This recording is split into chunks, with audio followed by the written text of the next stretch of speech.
Matrix operators. Well, in the last lecture, I showed how we're going to convert a differential equation directly to matrix form. And we noticed that some of those matrices became square matrices that are performing operations on the functions that we stored in column vectors. This video is discussing all about those square matrices, what's in those, and how to build them. And we'll discuss this in the context of solving one-dimensional problems, and we'll finish by talking about how to incorporate boundary conditions into those matrices.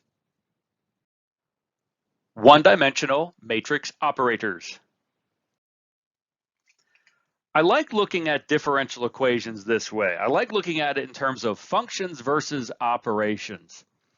And so looking at a differential equation, I've color-coded this. We have our unknown function, in this case f, that's a function.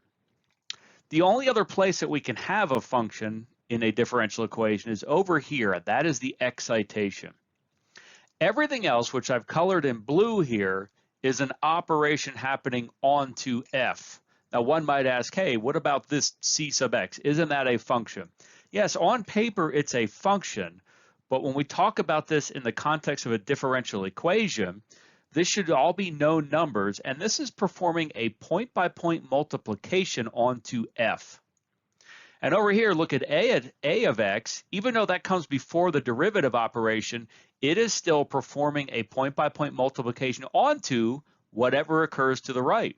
This derivative is performing a second-order derivative operation of whatever is to its right. In that case, it's f of x. So everything in a differential equation, almost everything, really is an operation happening onto a function. We have our unknown and the excitation, and that's the only two places I can think of right now that would be functions. So everything else is operations, whether it's point-by-point derivatives or anything else that might appear in a differential equation. Now we will convert these differential equations into matrix form going term by term. Here's where it becomes really useful to look at this in terms of operations versus the functions. The unknown function f, as well as any kind of excitation that might be on the right-hand side, which is a function, these are always stored in one-dimensional column vectors. Everything else that's in the differential equation is an operation happening on to those functions, and I've color-coded those in blue. So a, remember that was doing a point-by-point multiplication onto whatever's to its right. This is performing a second-order derivative operation with whatever to its right, and I could interpret each term that way. So everything in blue is an operation, and it's a matrix, so we call it a matrix operator to generalize the concept. One type of matrix operator happening is something that's performing a point-by-point multiplication. Let's say we have some function b of x multiplying the function f of x. Yes, I call b of x a function just now, but it's really an operation doing a point-by-point multiplication onto f.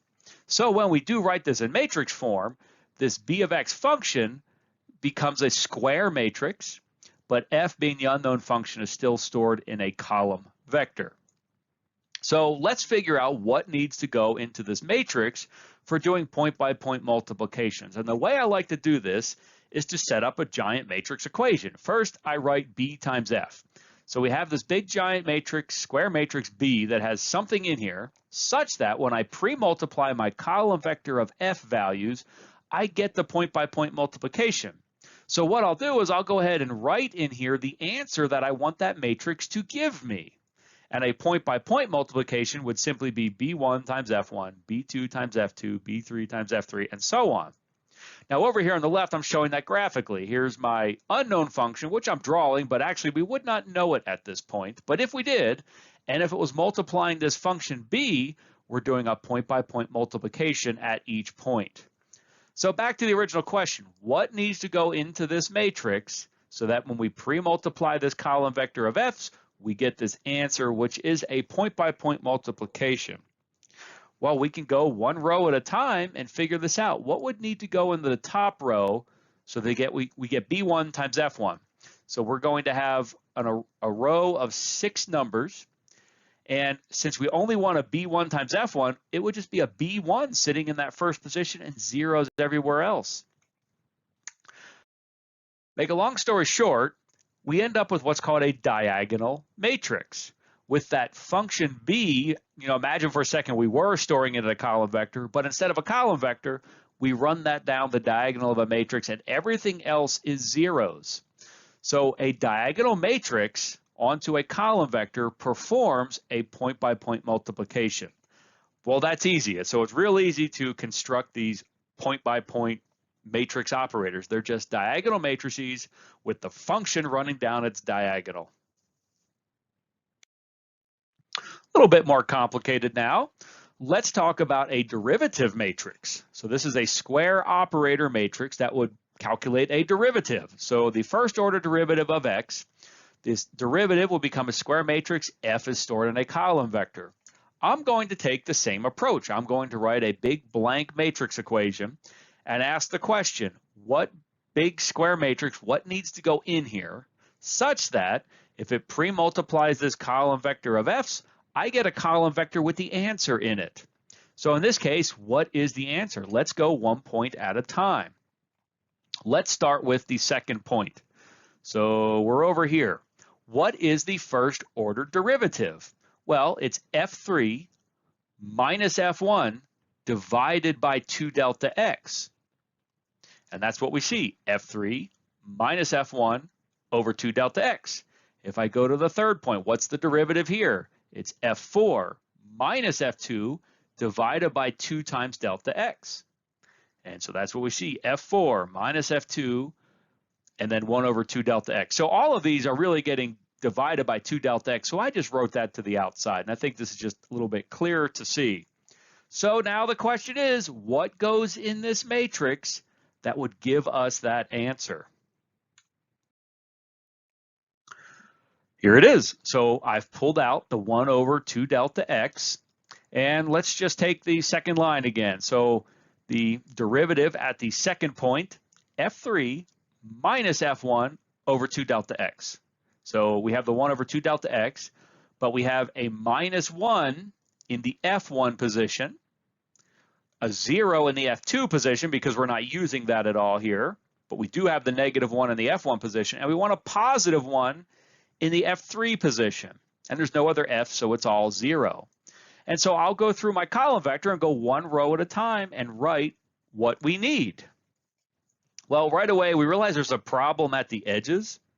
We've talked a bit about this in the past, but there is no F0, there is no F7, so what do we do? And what I've done here is just use the simple Dirichlet boundary conditions where I assumed function values from the outside are 0, and so F0 would kind of be over here, and so we don't need to do anything there, and likewise the F7 would be somewhere over here, I guess, and so there is no positive 1.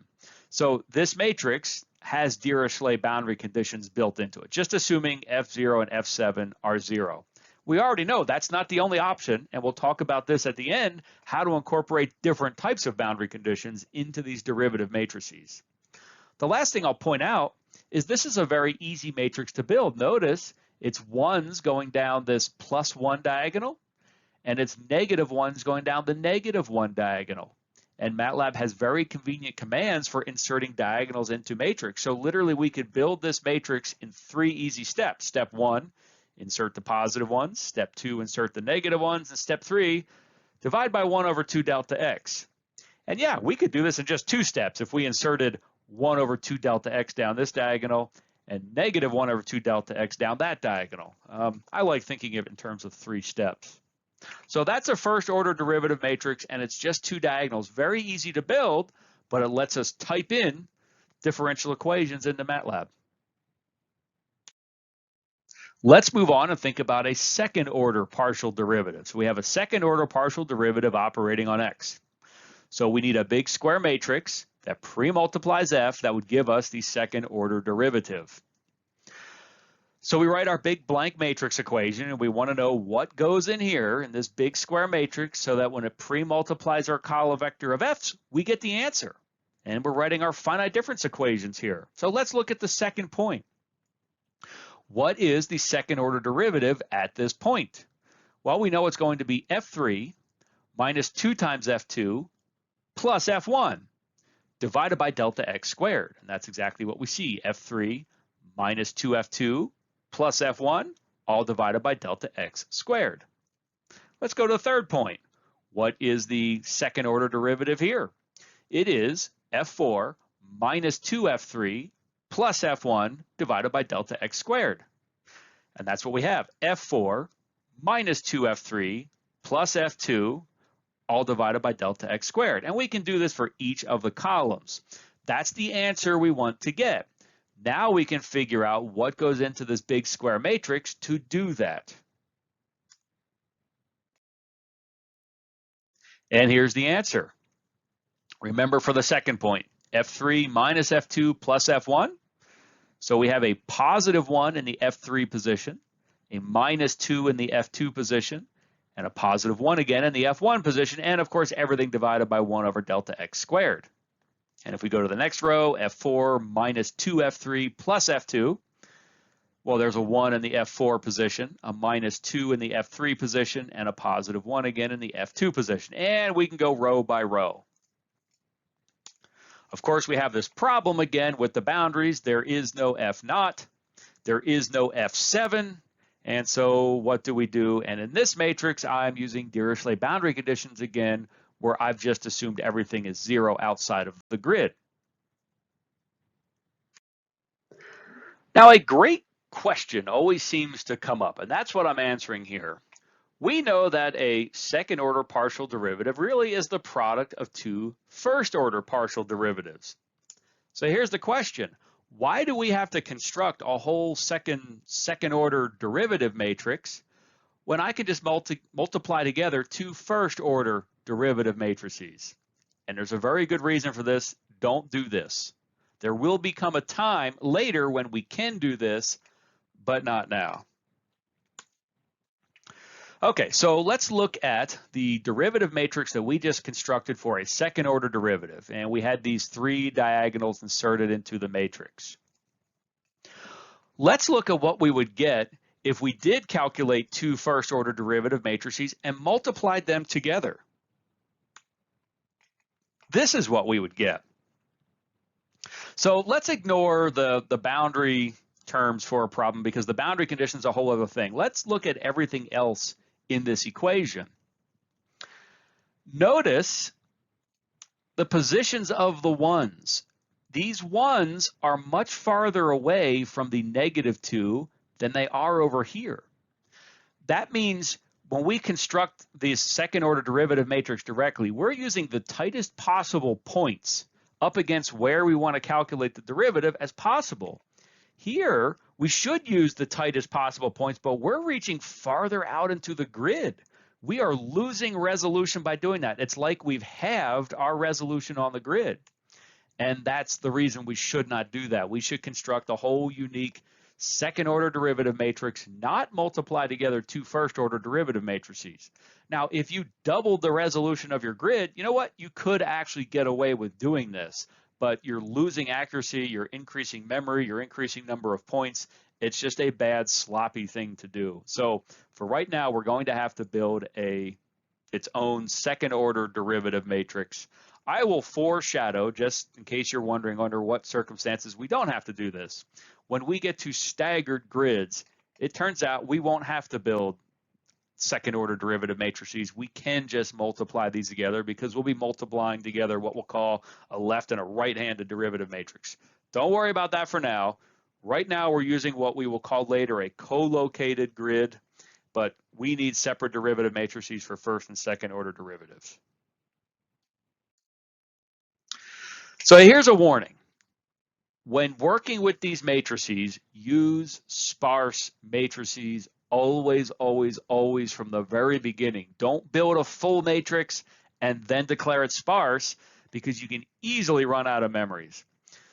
Let's just say we have a grid that is 100 by 200 points. That's a reasonable size. That's not the biggest grid I've worked with. It's maybe not the smallest, but it's a reasonable size grid. This is typical of what you would use. So 100 by 200 points on the grid, that means we have 20,000 points on that grid. The derivative matrices will be 20,000 by 20,000 elements.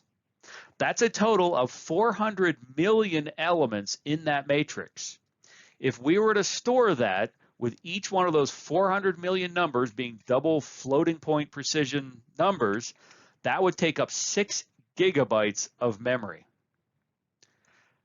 Well, that's not unreasonable in modern computers, but that's one derivative matrix. We need 2, and then we're going to build the matrix A and maybe some other things. So if we don't do anything about that, not only will these be huge, they're going to be taking a long time to calculate because we're constantly manipulating 6 big gigabytes of memory every time we do a calculation. A sparse matrix only stores the non-zero numbers. And these derivative matrices, when they become very large, they are 99.999% empty. And so this buys us a lot of memory. So storing the derivative matrices for the same grid is now only 1 megabyte because we're just storing the non-zero numbers. And so in order to do that, we not only have to store the non-zero numbers, we have to store where that goes in the matrix. So if we actually take a truly full matrix and store it as sparse, we're going to triple the number of memory that it takes to do that. So we don't always want to do that, but typically if we're working with full matrices, those matrices will be much, much smaller. But for right now, we are working with sparse matrices. Always, always, always do sparse matrices. Don't build them as full matrices, then declare sparse. They have to be and must be sparse from the very beginning, or your computer will freeze and you'll run out of memory. So take that as a warning. Lots of red on this slide. Sparse matrices, sparse matrices, sparse matrices. Always, never full matrices. We need one simple skill, and that's placing diagonals into sparse matrices. That's how we build our derivative matrices. And MATLAB provides a very convenient command for inserting diagonals into sparse matrices. And I'll even mention one other thing about MATLAB and sparse matrices. There's a whole rich theory about developing optimized linear algebra algorithms for sparse matrices. And MATLAB makes this extremely easy. All we have to do is declare a matrix as sparse and then just forget about it. Just do everything as we normally would. And MATLAB handles everything and uses the optimized algorithm. It's absolutely wonderful that way. So we don't really have to worry about optimized sparse matrix algorithms.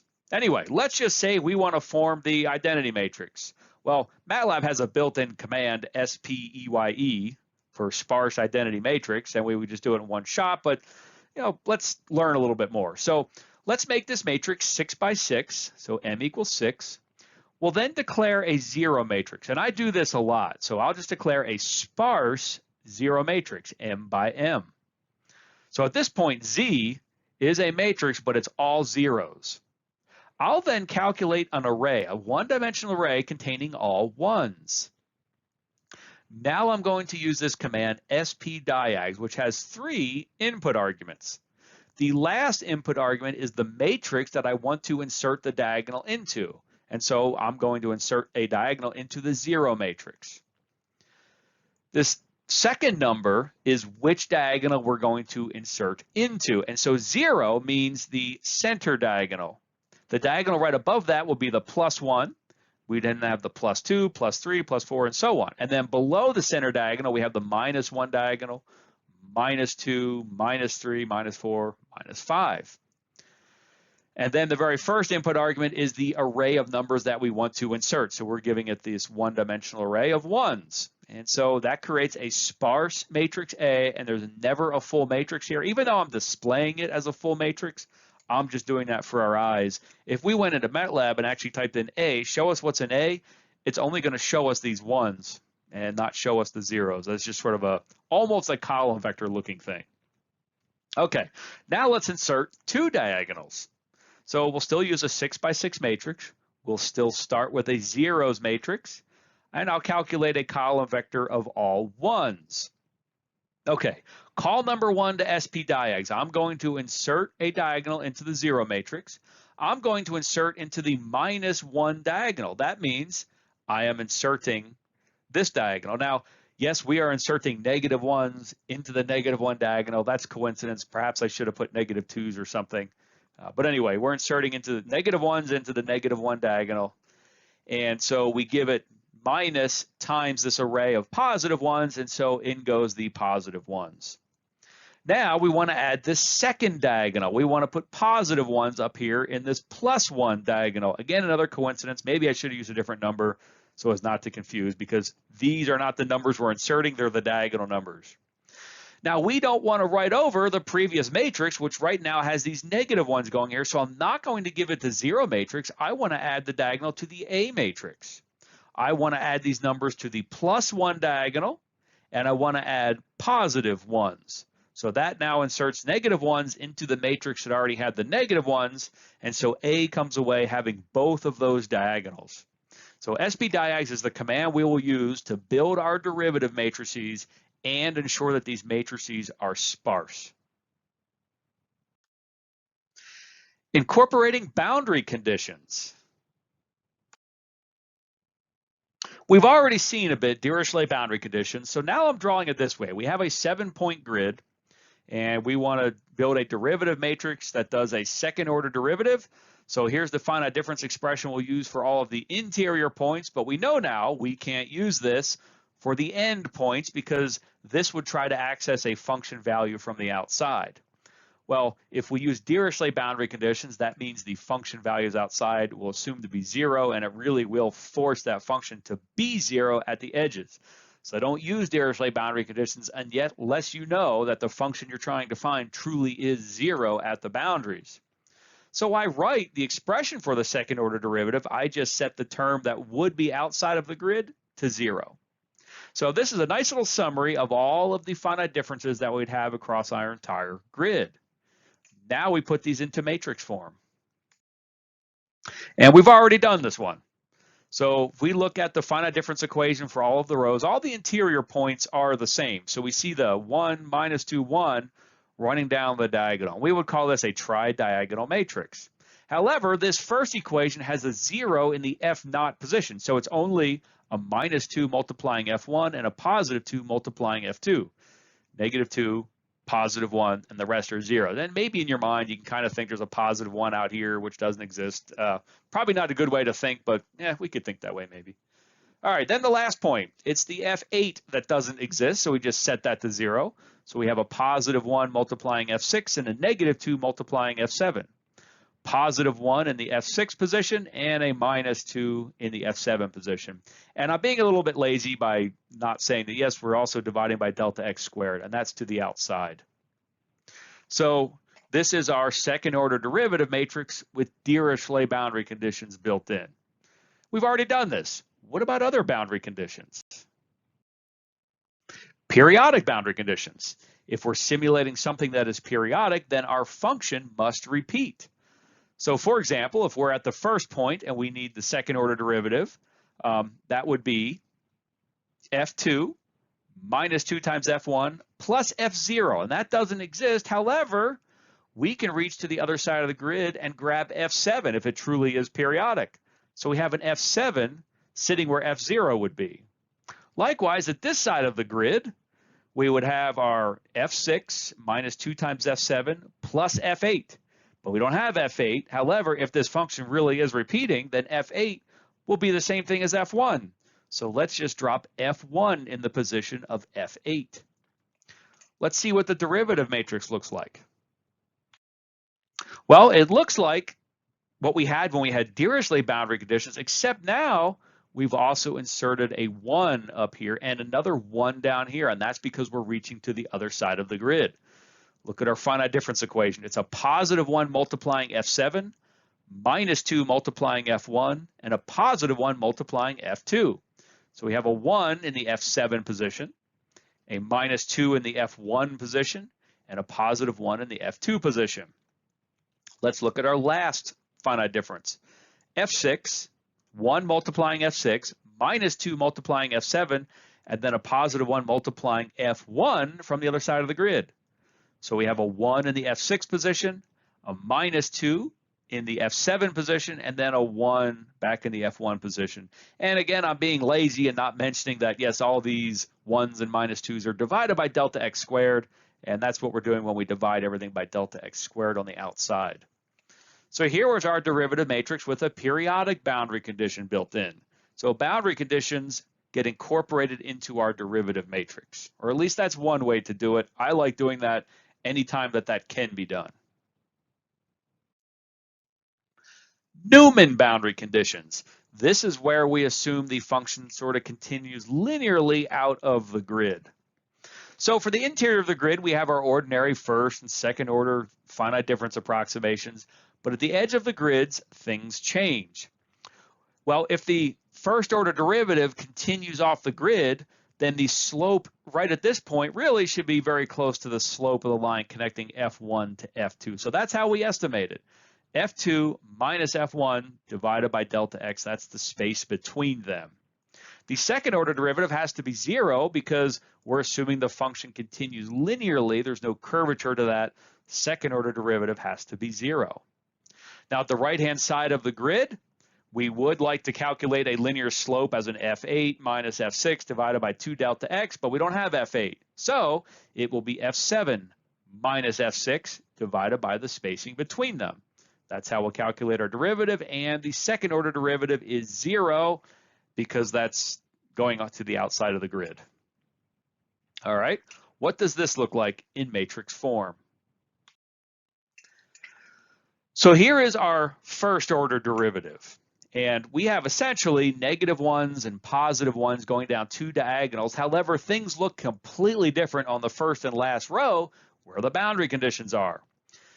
If you remember, we had an F2 minus F1 over delta x, but since we're dividing everything by 2 delta x, we need to make the first and last equation also look like that. So if we're going to divide by 2 delta x, really, we need to have a 2F2 minus 2F1. So we have a positive 2F2 and a minus 2F1. And then, of course, zeros everywhere else. And the last equation was an F7 minus F6 over delta x, but we need it to be over 2 delta x, so it's actually 2 times F7 minus 2 times F6. So we have a 2 in the F7 position and a minus 2 in the F6. I'll mention again, I'm being lazy and not really mentioning that these 2's and 1's up here are being divided by 2 delta x because we brought that to the outside. So we're really just concerned about the numbers in the numerator appearing in the matrix. So that's Neuman boundary conditions in our first order derivative matrix. What about the second order? Well, for the second order derivative matrix, our second order derivative at the end points has to be 0. So I just zero out the first and last rows entirely. We still have our 1s and minus 2s and 1s going down at every other point because we can have some kind of second order derivative at the interior of our grid, but at the edge, we are going to have to get 0 because the second order derivative is 0. We also had this higher order boundary condition where we still would like to calculate a second order derivative at the edge. We didn't want to use a 3-point finite difference. We wanted to use 4-point just to help us a little bit.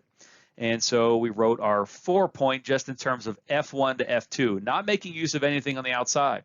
So we had special finite differences for the first and last points, but all the interior points had our sort of ordinary second order derivative finite difference approximation. Let's see what this looks like in matrix form. So for all the interior points, we have our ordinary 1 and minus 2 and 1 running down the diagonals, but we completely throw out that information in the first and the last points, and we enter all new numbers because the first and the last points have their own special finite difference equations. So at the first point, we have a 2 times F1 minus 5 times F2 plus 4 times F3 minus 1 times F4. So a 2 in the F1 position, a minus 5 in the F2 position, a positive 4 in the F3 position, and a negative 1 in the F4 position, and then zeros everywhere else. And of course, divide by delta x squared and divide by delta x squared on the outside of the derivative matrix. The very last point has a minus 1 in the multiplying F4, 4 times F5, minus 5 times F6, plus 2 times F7. So we have a -1 in the F4 position, a +4 in the F5 position, a -5 in the F6 position, and a +2 in the F7 position. And of course, divide by delta x squared.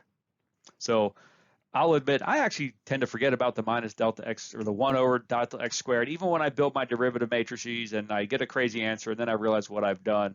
And it's because of what I'm doing here. I'm thinking just in terms of the numerators, and then I'm remembering this as like an afterthought. So try not to let yourself get in that same pitfall that I get into. So that's just some boundary conditions. There's a whole world of possibility for boundary conditions, but it may force you to build your derivative matrix and then go back and just insert manually whatever you have for your first and last points, or the points at the edge of your grid. From the bottom of my heart, thank you very much for watching this video. I love hearing your stories about how these videos helped you. I also love answering your questions. So please tell me your stories and ask your questions in the comment section. I promise I will try to answer every single question that's asked. If you like this video, hit the like and subscribe button. I also recommend visiting the official course website that has links to the latest versions of the notes, the latest videos, and there's lots of other resources to help you learn, including implementations in MATLAB. I'll see you in the next video.